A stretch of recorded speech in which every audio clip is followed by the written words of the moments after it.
promising moment, strength I find to meet my trials near.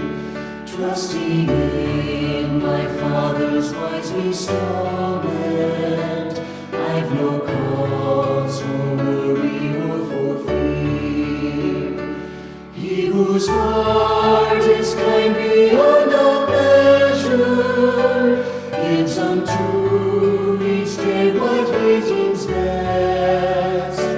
Lovingly is part of pain and pleasure, mingling toil with peace and rest. Every day the Lord himself is near me, with a special mercy for each hour. All my cares he fain would bear and cheer me, he whose name is Counselor and Power. The protection of his child and treasure is a charge that on himself he laid.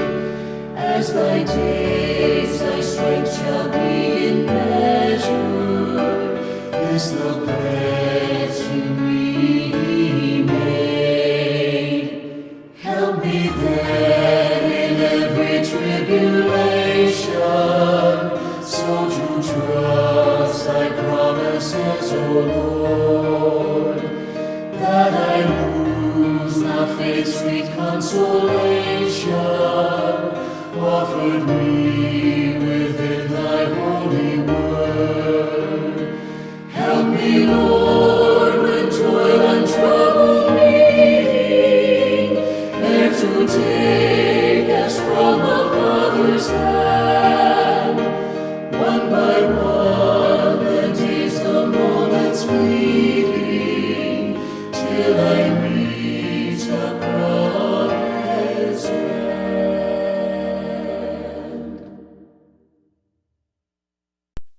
This Day with God, March 19, choosing and doing.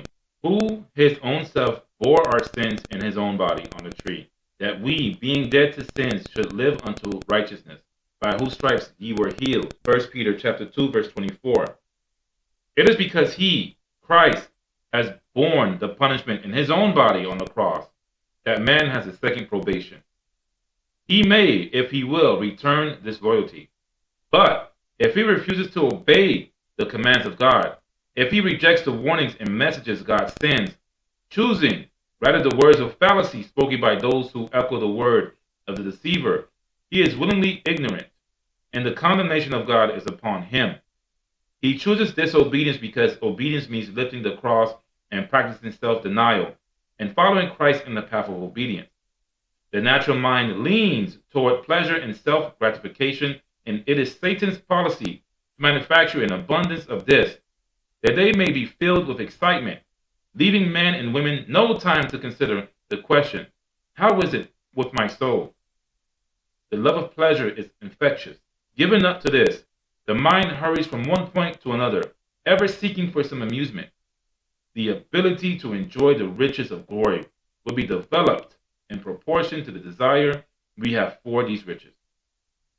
How shall an appreciation of God and heavenly things be developed unless it is in this life? If the claims and cares of the world are allowed to engross all our time and attention, our spiritual powers weaken and die because they are not exercised. In a mind wholly given to earthly things, every inlet through which light from heaven may enter is closed. God's transforming grace cannot be felt on mind and character. The talents which should be used in active piety are ignored and neglected.